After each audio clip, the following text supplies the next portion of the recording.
आज विषय नहीं है, आज तो दिख रहा हरियाणा में सत्ता किसकी आएगी, उन्हीं की जो मिर्चीपुर गोहाना की मानसिकता लेके बैठे हैं। भारतीय जनता पार्टी और कांग्रेस के बीच में जो वोट का परसेंटेज लोकसभा के चुनाव में था वो 30% का था। कांग्रेस प्लस आम आदमी पार्टी का वोट परसेंटेज बीजेपी से 1.5% ज्यादा है।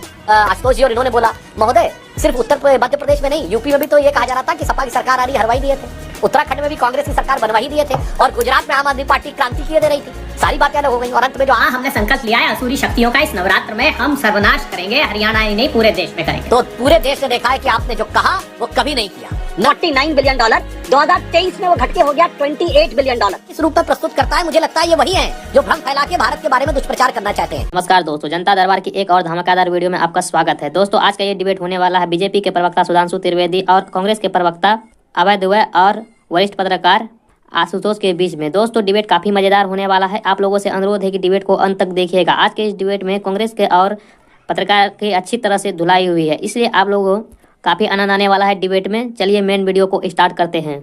चलिए शुरू करते हैं। राल में मार मार कर किसानों को लहूलुहान कर दिया, शुभकरण के सिर में गोली मार दी।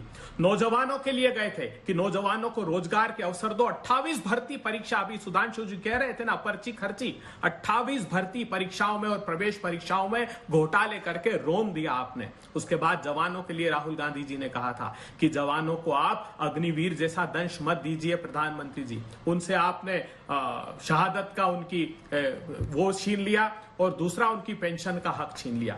फिर नौजवान बेटियों के लिए गए थे, पहलवान बेटियों के लिए। राहुल गांधी जी ने कहा था कि न्याय दीजिए, बेटियां दिल्ली के दरवाजे पर गई प्रधानमंत्री जी के पास, लेकिन तिल तिल कर तड़पा तड़पा कर मारा।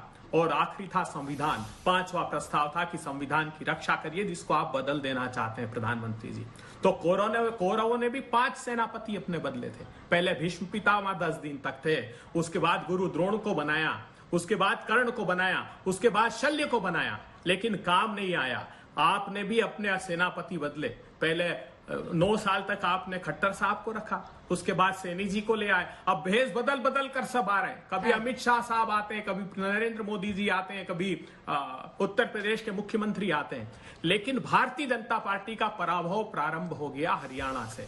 ये 10 सीटों को बचाने की लड़ाई भारतीय जनता पार्टी लड़ रही है और राहुल गांधी जी प्रचंड बहुमत की जीत की ओर हरियाणा के लोग बढ़ रहे हैं, क्योंकि वो जानते हैं कि किसानों को न्याय अगर मिलेगा तो इस जीत के बाद ही न्याय मिलेगा समर्थन मूल्य के कानून का। जो आपने हक जनता से हरियाणा की छीना है, उसका बदला हरियाणा की जनता आपसे लेने वाली है प्रधानमंत्री जी। इनके मन की भावना क्या है कि इनका विधायक का प्रत्याशी, मैं उसका नाम बोल रहा हूं, जिसने कहा है कि हमारी सरकार आएगी तो मैं नूह का बदला लिया जाएगा।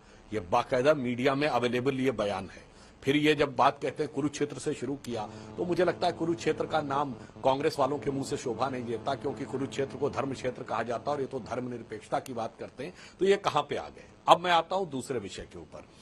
सिर्फ कांग्रेस की आपसी लड़ाई वाला विषय नहीं है, यहां पर कुमारी शैलजा के साथ क्या हो रहा वो अलग विषय है। अंजना जी, आपके साथ ही तो इंटरव्यू है कुमारी शैलजा का, उसमें शब्द देख लीजिए, भाव देख लीजिए और भंगिमा देख लीजिए, उसके बाद समझ में आ जाएगा कौन कितना साथ में। उनका एक और इंटरव्यू है जो सोशल मीडिया पे काफी है, जिसमें उनसे कहा जा रहा है कि अगर आपको हुड्डा जी के समर्थक लोगों को क्या बुलाया जाए तो क्या होगा, तो उन्होंने कहा वो बुलाएंगे ही नहीं।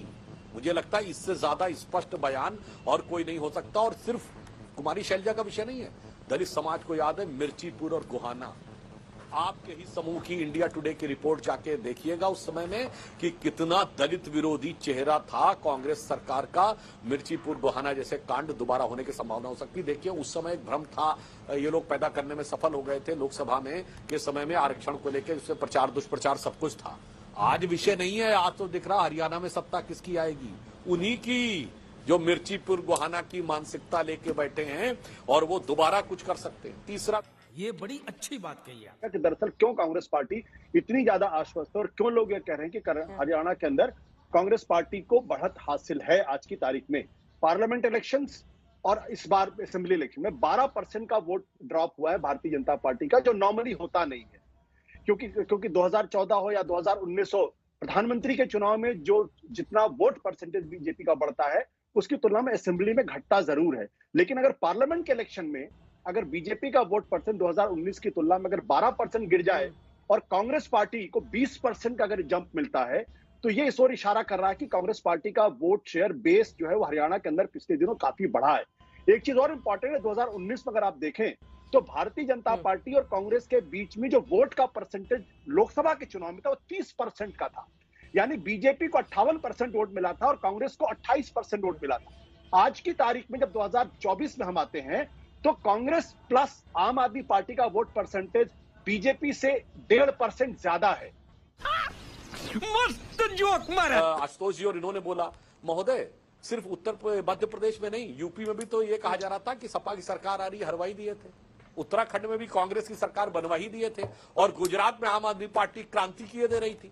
सारी बातें अलग हो गई। और अंत में जो आपने सवाल किया अंजना जी, बहुत सही आपने पूछा है। राहुल गांधी हर जगह जात जात जात पूछते हैं, तो मैं कहना चाहता हूं हरियाणा में अपने मुख्यमंत्री का नाम मत बताइए, जात बता दीजिए, क्योंकि आप हर चीज की जात पूछते हैं तो मंचों पे जो लोग रहे उनकी जात गिनवाइए।